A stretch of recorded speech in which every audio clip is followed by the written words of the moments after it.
বহুদিন আগের কথা। একটি গ্রামে একটি কৃষক বাস করত।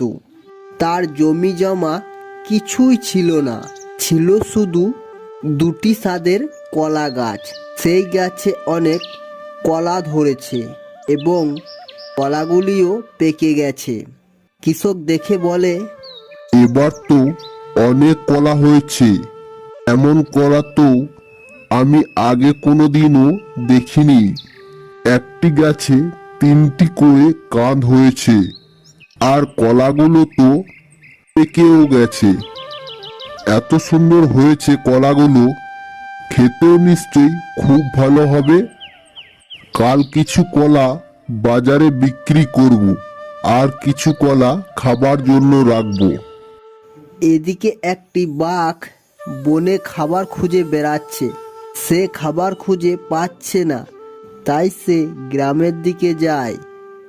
গিয়ে কৃষকের পাকা কলার গন্ধ পায়। তখন বাঘ বলে, কোথা থেকে যেন পাকা কলার সেন্ট পাওয়া যাচ্ছে। কি করব, খাবার তো কোনো কিছুই পেলাম না। খিদেও তো খুব পেয়েছে। যাই দেখি, কলার সেন্ট পাওয়া যাচ্ছে। যদি কিছু কলা পাই, তাই খেয়ে পেটটা তো একটু ভরবে।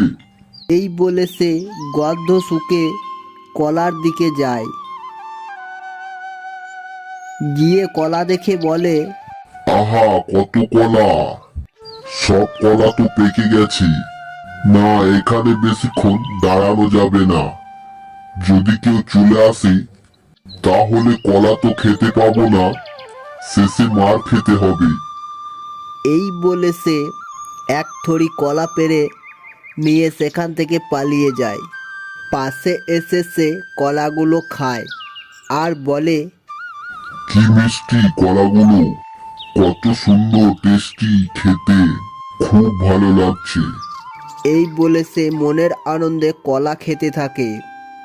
এদিকে কৃষক কলাগুলো পাড়তে এসে সে কলাগুলো ভালো করে দেখে।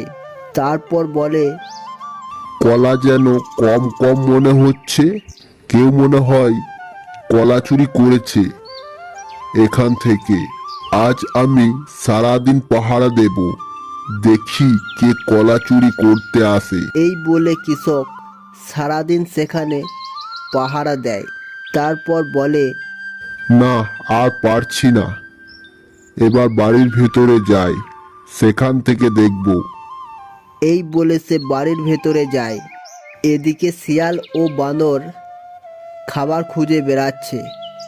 খাবার না পাওয়ায় বলে, বানর ভাই, চলো মামার কাছে যাই। যদি কোনো খাবার ব্যবস্থা হয়, তাহলে একটু খিদেটা কমবে। এই বলে তারা বাঘের কাছে যায়। গিয়ে বলে, মামা, তুমি তো ভালোই আরামে রয়েছো, আর আমরা না খেতে পেয়ে মরছি।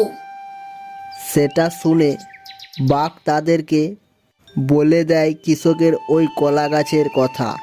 সেটা শুনে তারা দুজনে চলে যায় কলা খেতে। সেখানে গিয়ে তারা কলাগুলো দেখে তারা খুব খুশি, আর তাড়াতাড়ি কলা গাছ থেকে কলা পাড়তে লাগে। তখন কৃষক এসে বলে, কে ওখানে? কে কলা পাড়ছে আমার গাছে? যাই, দাঁড়া, মজা দেখাচ্ছি। সেটা শুনে শিয়াল ও বাঁদর কলা ফেলিয়ে দিয়ে ভয়ে নিজের জান বাঁচাতে পালিয়ে যায়।